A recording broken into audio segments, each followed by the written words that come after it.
When Admiral Hayes burst into the command center screaming for anyone who could save his trapped SEAL team, nobody expected the quiet janitor mopping nearby to step forward.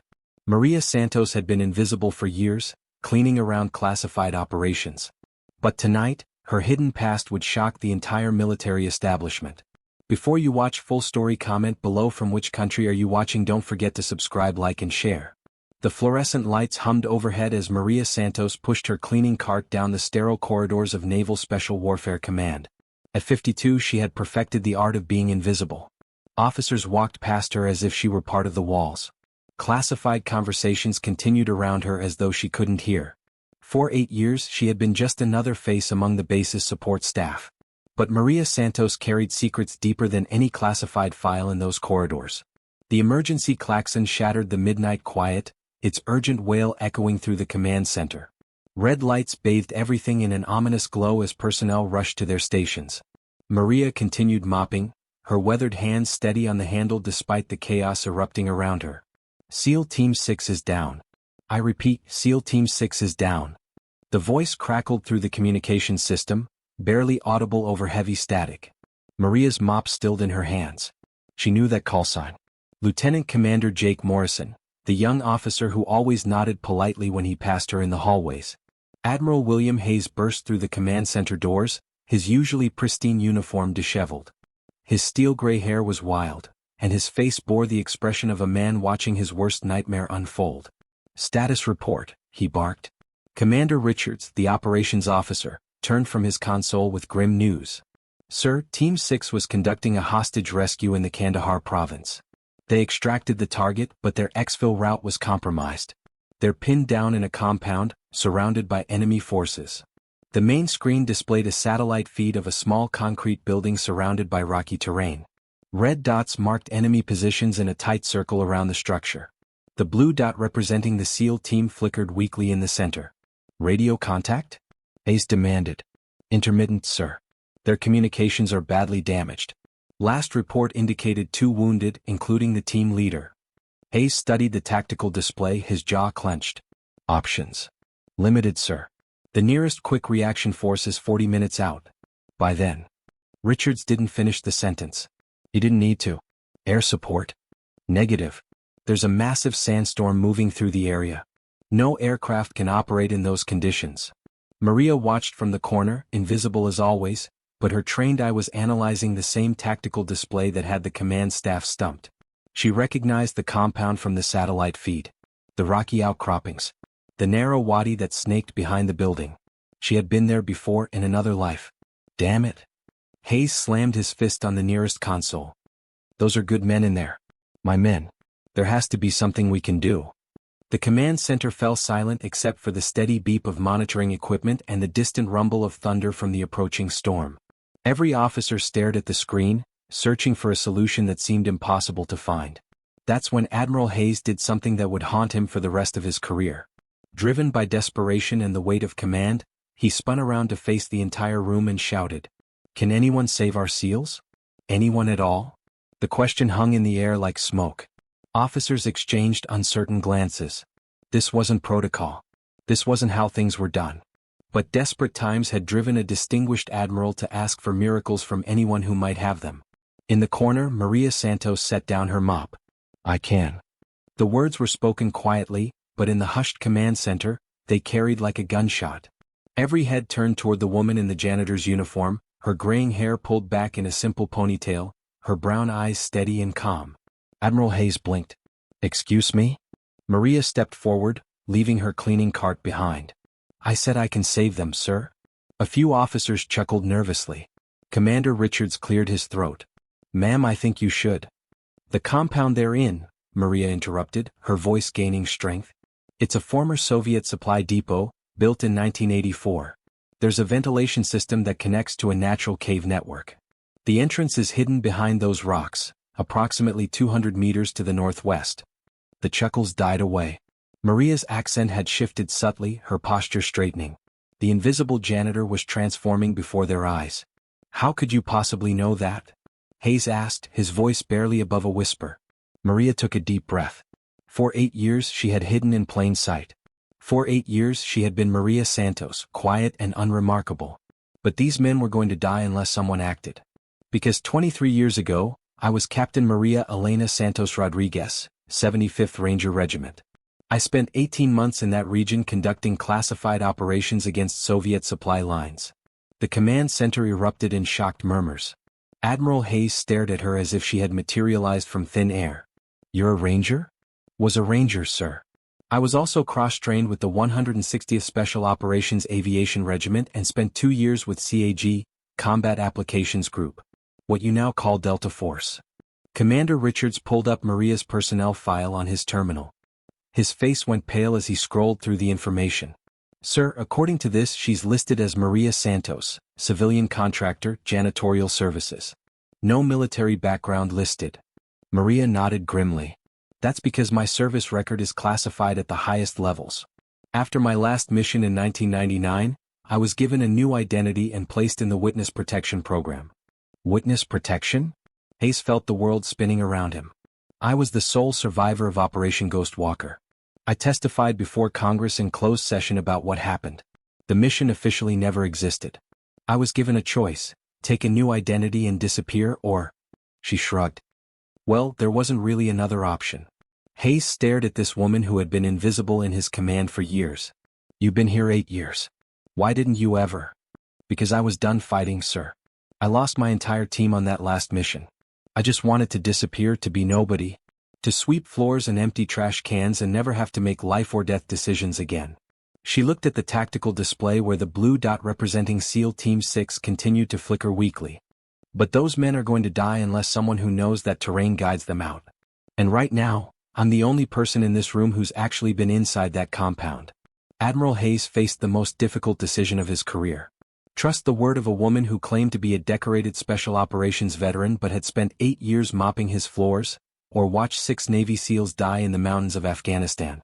The radio crackled to life with a weak transmission from Team 6. "Zulu Base, this is Neptune 6. We are taking heavy fire.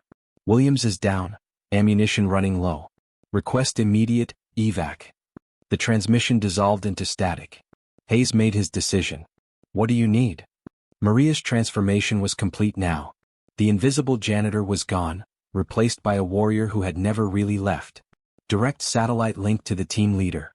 Current atmospheric conditions, wind patterns and storm tracking data. And I need to speak with whoever you have available who knows the cave systems in that region.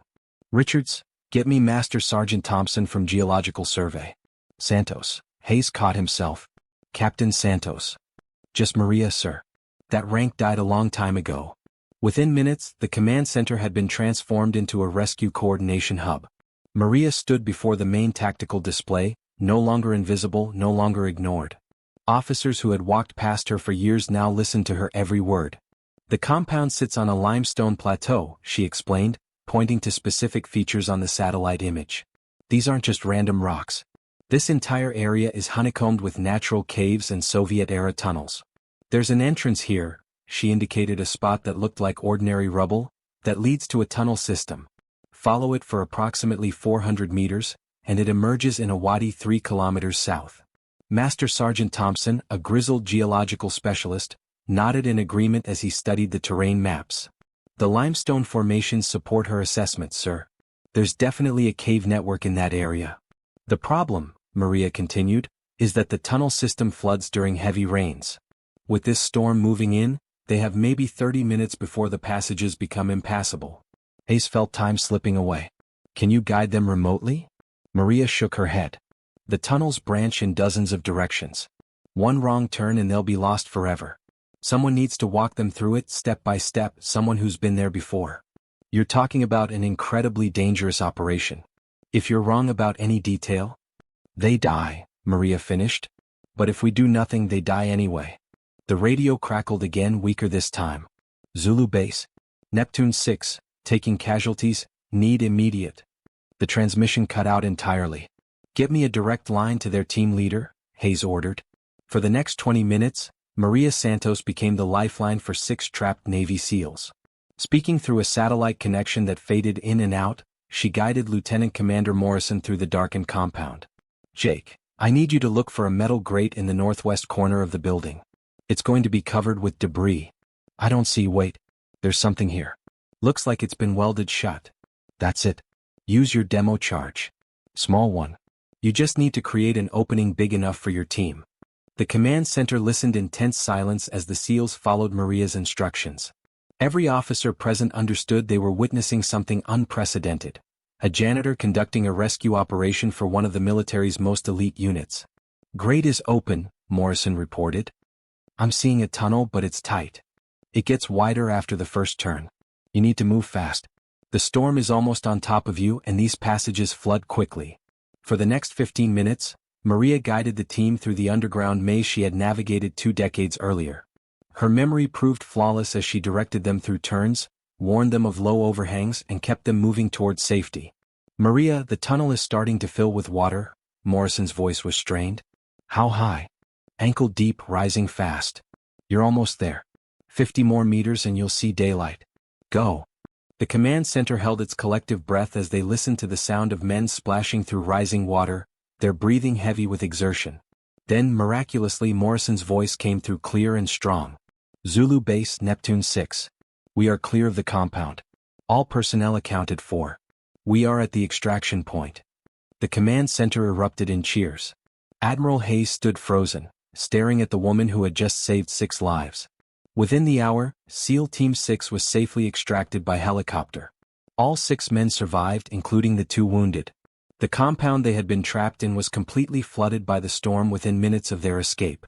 As the adrenaline faded and the command center returned to normal operations, Admiral Hayes found Maria collecting her cleaning supplies. Maria, wait. She turned, and he saw that the warrior had receded. She was becoming the invisible janitor again. Why? He asked simply. Because 8 years ago you offered me a job when nobody else would. You never asked questions about my background. You paid me fairly and treated me with respect. When you needed help, I couldn't just stand there and watch your people die. Hayes struggled to find words. Your service record, what really happened on that last mission? Maria's eyes grew distant. My team was tasked with eliminating a high-value target who was selling American intelligence to enemy forces. When we got there, we discovered the target was an American officer. A colonel with 20 years of distinguished service. He had a family, kids in college. She paused, the weight of old memories heavy in her voice. My team wanted to complete the mission anyway. Orders were orders. But I couldn't do it. Not without proof. Not without due process. When I refused to take the shot, the situation went sideways fast. By the time it was over, my entire team was dead, and I was the only witness to what had really happened. And the colonel? He was innocent. The real traitor was his executive officer, who had been using the colonel's access codes. My team died because I hesitated, but that hesitation saved an innocent man's life and exposed the real threat. Admiral Hayes felt the full weight of what he was hearing. This woman had sacrificed everything, her career, her identity, her future, to do what was right. Maria, I want you to know. Sir, with respect, I need to get back to work. The 3rd floor restrooms need attention, and the night shift will be starting soon. She picked up her mop and started walking away. Maria. She stopped but didn't turn around. Thank you. Just doing my job, sir. As she walked away, pushing her cleaning cart down the corridor, Admiral Hayes realized he would never see her the same way again. None of them would. The official record of the incident would be classified at the highest levels. The successful rescue of SEAL Team 6 would be attributed to innovative tactical planning and superior intelligence gathering. Maria Santos would not be mentioned by name. But word spread through the base in the way that such stories always do. The janitor who saved the SEALs became legend. Officers who had ignored her for years now nodded respectfully when they passed her in the corridors. Some even stopped to say hello. Maria continued her work, cleaning floors and emptying trash cans. But she was no longer invisible. She was no longer just a janitor. She was a warrior who had never stopped serving, even when the world had forgotten her sacrifice. 3 months later, Admiral Hayes received a visit from a man in a plain gray suit who claimed to work for a government agency. They had a brief, classified conversation about Maria Santos and certain operational security concerns. The next day, Hayes found Maria's resignation letter on his desk. She was gone, disappeared as completely as she had appeared 8 years earlier. Her apartment was empty, her few possessions vanished. It was as if she had never existed. But SEAL Team 6 remembered. And in the bars where Special Operations warriors gathered, they told the story of the janitor who saved their brothers. The story grew with each telling, but the heart of it remained the same. Sometimes the greatest heroes are the ones hiding in plain sight, waiting for the moment when their country needs them most. Admiral Hayes kept Maria's story classified, but he never forgot the lesson she taught him. He instituted new policies ensuring that all base personnel, from the highest-ranking officers to the newest civilian contractors, were treated with dignity and respect. Because you never know who might be mopping the floors next to your most sensitive operations. You never know who might be the one person who can save the day when everything goes wrong. And you never know when the invisible person cleaning up after your meetings might be the most qualified person in the room to handle your crisis. Maria Santos taught them all that heroism doesn't always wear stars and ribbons. Sometimes it wears a janitor's uniform and pushes a cleaning cart. Sometimes it sweeps floors while waiting for its country to call. And when that call comes, true warriors answer, regardless of what they're wearing or how long they've been waiting in the shadows. The world may have been shocked to discover that a janitor had saved Navy SEALs, but Maria Santos wasn't shocked at all. She had been ready her entire life.